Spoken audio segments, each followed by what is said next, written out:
میرے ہاتھ میں یہ اللہ رب العالمین کی وہ عظیم کتاب ہے جو محمد الرسول اللہ صلی اللہ علیہ وسلم پر نازل کی گئی۔ دور حاضر میں کچھ لوگ ہیں جو اس قرآن مجید کے نام پر لوگوں کو دین سے متنفر کرتے ہیں اور لوگوں کو محمد الرسول اللہ صلی اللہ علیہ وسلم کے احادیث کے حوالے سے لوگوں کے دلوں میں شکوک اور شبہ ڈالتے ہیں، اور پھر مسلمان خصوصاً نوجوانوں کے دل و دماغ میں وہ دین کے حوالے سے اشکالات اور قرآن مجید کی آیات مبارکہ اور محمد الرسول اللہ صلی اللہ علیہ وسلم کی احادیث مبارکہ میں وہ تعارض اور تضاد پیش کرنے کی بھرپور کوشش کرتے ہیں۔ لیکن اگر کوئی بندہ اسی طرح کی کوشش سیکولر چہرے کے ساتھ سامنے آ کر کرتا تو ہمارے مسلمان اس سے متاثر بھی نہ ہوتے اور پھر اتنا بڑا پرابلم بھی نہیں ہوتا۔ لیکن سب سے بڑا غم یہ ہے کہ وہ لوگ علماء کے لباس میں آ کر لوگوں کو دین سے متنفر کرتے ہیں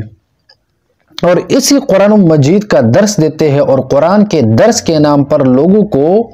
سنت رسول اللہ صلی اللہ علیہ وسلم سے دور کرتے ہیں۔ تو اسی طرح دور حاضر میں جو جدید معتزلہ جو لوگ ہیں وہ جگہ جگہ پر قرآن مجید کا درس دیتے ہیں اور وہ یہ دعویٰ کرتے ہیں کہ ہم جو بھی بات کرتے ہیں وہ ہم قرآن مجید سے کرتے ہیں۔ تو یہاں پر میں آپ لوگوں کو ایک مثال کے ساتھ یوں سمجھاؤں کہ دیکھیے، یہ جدید معتزلہ جو لوگ ہیں اپنے ہاتھوں میں یہ قرآن کو جب اٹھاتے ہیں تو یہ قرآن مجید کو لوگوں کے سامنے بیان کرنا ان لوگوں کا مقصد نہیں ہوتا، اور نہ یہ لوگ قرآن کی طرف دعوت دیتے ہیں، بلکہ نعوذ باللہ یہ لوگ لوگوں کو گمراہ کرنے کے لیے قرآن مجید کو استعمال کرتے ہیں اور قرآن کے نام پر اور قرآن مجید کو دکھا کر لوگوں کو اپنے طرف بلاتے ہیں اور پھر ان کی ذہن سازی کر کے اسی قرآن مجید کے خلاف عقائد ان کے بناتے ہیں۔ دیکھیں، جب کوئی شکاری شکار کرتا ہے، چاہے وہ مچھلی کا شکار کرے، تب بھی وہ جو مچھلی کے شکار کرنے کا جو آلہ ہوتا ہے، جو کنڈا ہم کہتے ہیں وہ ہوتا ہے، تو اس میں وہ کیڑا لگاتا ہے اور پھر وہ کیڑے کے ساتھ اس کو سمندر میں پھینک دیتا ہے۔ تو جب مچھلی اس کیڑے کو دیکھتے ہیں تو پھر وہ کیڑا کھانے کے لیے اس آلے کی طرف آتے ہیں، تو وہاں پر جب وہ کیڑے کو کھاتے ہیں مچھلی تو پھر وہ کنڈا ان کے منہ میں لگ جائے گا اور پھر وہ مچھلی شکار کھانے کے چکر میں خود شکار ہو جاتی ہے۔ یا اسی طرح جب بھی کوئی انسان کسی پرندے کا شکار کرتا ہے تو پھر وہ پرندوں کے لیے کچھ دانے ڈالتے ہیں، تو جب پرندے ان دانوں کو دیکھ کر دانے کے طرف دانا کھانے کے لیے آتے ہیں تو پھر وہ پرندے خود ہی شکار کرنے والے کا شکار بن جاتے ہیں۔ پرندوں کا خیال یہ ہوتا ہے کہ بھائی ہم جا کر وہاں پر دانے کھائیں، لیکن نہیں، وہ دانے شکاری نے ڈالے ہوتے ہیں، اور جیسے ہی پرندے اس دانے کھانے کے لیے آتے ہیں تو تب یہ پرندے شکاری کا شکار بن جاتے ہیں۔ تو اسی طرح ہمارے کچھ سادہ لوگ جو مسلمان ہیں وہ قرآن مجید کے درس سننے کے لیے وہ قرآن کو دیکھ کر قرآن کا نام سن کر ان ظالموں کی مجلس میں جاتے ہیں تاکہ وہ قرآن مجید کو سیکھ سکے، لیکن جدید معتزلہ جو لوگ ہیں وہ قرآن مجید کے نام پر لوگوں کو گمراہ کرتے ہیں۔ تو وہ اپنی مساجدوں میں یا اسی طرح اپنے محلوں میں جو تفسیر کا جو نعرہ لگاتے ہیں اور کہتے ہیں کہ ہم اہل التفسیر ہیں، ہم تفسیر بیان کرتے ہیں، تو مسلمانوں کو میں کہتا ہوں کہ تفسیر کی کئی اقسام ہیں۔ ایک ہوتا ہے کہ بھائی تفسیر صحیح، پہلے تو تفسیر کا معنی یہ ہے کہ قرآن مجید کے معانی اور قرآن مجید کے مطالب اس طرح واضح بیان کیے جائے کہ اس میں کسی قسم کا شک و شبہ باقی نہ رہ جائے۔ لیکن یہ لوگ تفسیر کے نام پر کیا کرتے ہیں؟ لوگوں کے دلوں کے اندر اور دماغ کے اندر شکوک ڈالتے ہیں، شبہ پیدا کرتے ہیں، یہ تو تفسیر نہیں ہے۔ پھر تفسیر کی تین قسم ہے، تفسیر صحیح اور اسی طرح تفسیر بالرایہ اور اسی طرح تفسیر باعتبار التاویل۔ تو تفسیر صحیح وہ ہے جو قواعد عربیہ کے مطابق ہو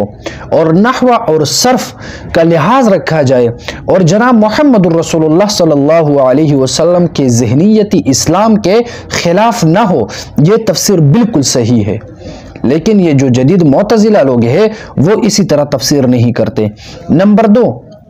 تفسیر بالرایہ۔ تفسیر بالرایہ یعنی اپنے رائے کی بنیاد پر قرآن مجید کی تفسیر کرنا۔ وہ ایسا کہ کوئی مبتدع یعنی جدید جو معتزلہ لوگ ہیں وہ اپنی ایجاد شدہ چیز کو سینہ زوری کے ساتھ قرآن مجید کے آیات مبارکہ سے ثابت کرنے کی کوشش کرے، حالانکہ اس کی جو مخترع جو منگڑت چیز ہوتی ہے وہ قواعد عربیہ کے بھی خلاف ہوتے ہیں، اور محمد رسول اللہ صلی اللہ علیہ وسلم کے زمانے میں جو عقائد اور نظریات تھے اور جو ذہنیت تھے خیر القرون کے زمانے میں ان کے بھی خلاف ہوتی ہے، تو یہ لوگ پھر تفسیر بالرائے کر کے لوگوں کو گمراہ کرتے ہیں۔ اس کا مثال میں آپ کو یوں سمجھاؤں کہ دیکھیں، جو مرزا غلام احمد قادیانی جو ہے وہ بھی خود کو مسلمان کہتے ہیں، اور جب آپ ان سے بات کریں گے تو وہ اللہ رب العالمین کی اس عظیم کتاب کو اٹھا کر آپ کے سامنے پیش کریں گے، اور وہ جو دلائل دیتے ہیں وہ بھی اسی قرآن مجید سے آپ کو دیں گے، لیکن وہ تفسیر بالرایہ کا سہارا لیتے ہیں۔ وہ اسی طرح تفسیر نہیں کریں گے جس طرح صحابہ اور محمد رسول اللہ صلی اللہ علیہ وسلم بیان فرماتے تھے۔ اسی قادیانیوں کی طرح جو فتنہ قادیانیت تھا، اسی کی طرح جدید معتزلہ جو فرقہ ہے وہ بھی تفسیر بالرائے پر عمل کرتا ہے، اور تفسیر بالرائے کا مثال یوں سمجھے کہ قرآن مجید میں اللہ رب العالمین فرماتے ہیں وَبِالْآخِرَةِ هُمْ يُوقِنُونَ۔ تو اب یہاں پر جو قادیانی لوگ ہیں وہ یہاں تفسیر بالرائے کرتے ہیں اور وہ کہتے ہیں کہ یہ آخرت جو ہے وبالآخرت،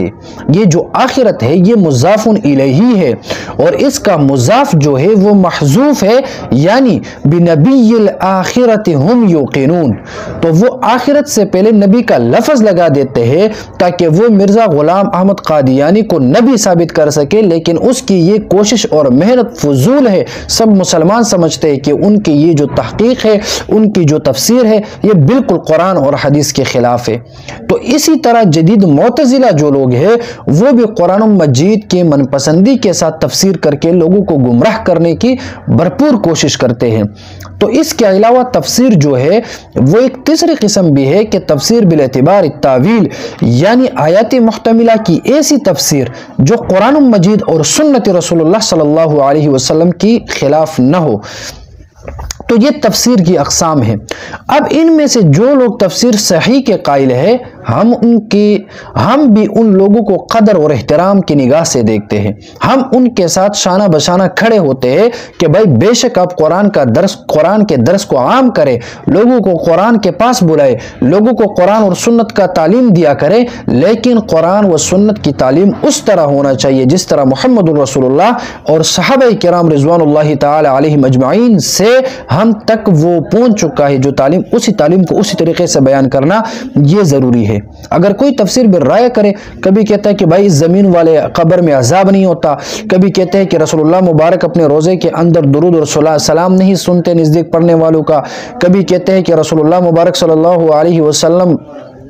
جو ہے وہ اپنے قبر میں حیات نہیں ہے، اور کبھی کہتے ہیں کہ شہداء جو ہے وہ حیات نہیں ہے۔ اسی طرح اپنی من پسندی سے تفسیر کرنا اور لوگوں کو گمراہ کرنا یہ تفسیر بالرائے ہے اور ہم ان کے خلاف ہے۔ اور دوسری بات یہ ہے کہ یہ لوگ علم سے عاری ہے۔ اگر یہ علم کے میدان میں کود جاتے اور علمی دنیا میں یہ سیراب ہو جاتے تو تب یہ علم تفسیر بالرائے ہرگز نہیں کرتے،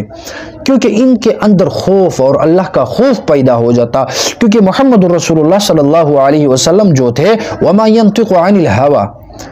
ان هو الا وحی یوحى، محمد رسول اللہ صلی اللہ علیہ وسلم جو تھے وہ اپنی من پسندی سے کچھ نہیں فرماتے، بلکہ محمد رسول اللہ صلی اللہ علیہ وسلم کے ہر بات اللہ کی طرف سے وحی ہوتی تھی، اور دین کے ساتھ جو باتیں ریلیٹڈ ہے وہ محمد رسول اللہ صلی اللہ علیہ وسلم کی زبان پر اللہ رب العالمین کی بات جاری ہو گئی تھی۔ تو محمد رسول اللہ صلی اللہ علیہ وسلم نے فرمایا تھا کہ من قال فی القرآن بغیر علم فلیتبوأ مقعدہ من النار، کہ بھائی جو لوگ قرآن مجید میں بغیر علم کے بات کریں، جو قرآن کو بغیر علم کے بیان کرے، وہ اپنا ٹھکانہ جہنم میں دیکھ لے۔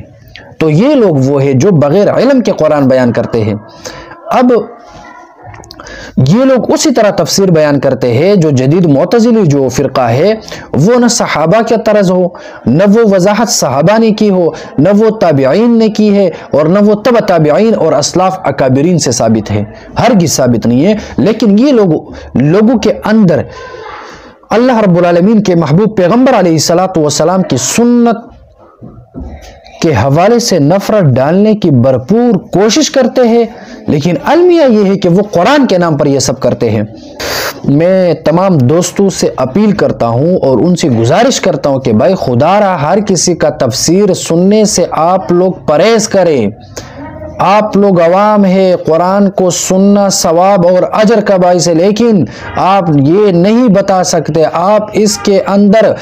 جو مولوی جو لوگ ہوتے ہیں، جو مولویوں کے لباس میں جو چور اسلام کے اندر داخل ہو چکے ہیں، آپ ان کے مابین اور صحیح مولویوں کے مابین فرق اور تمیز نہیں کر سکتے، اس لیے ہر کسی کا تفسیر آپ نہ سنیں۔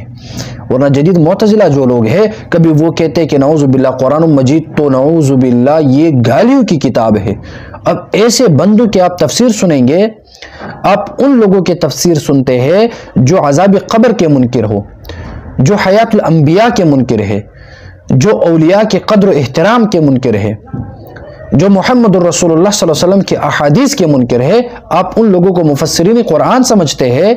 مفسر قرآن تو وہ ہوتا ہے جو قرآن کی وضاحت محمد الرسول اللہ کے فرمان سے بیان فرمائیں،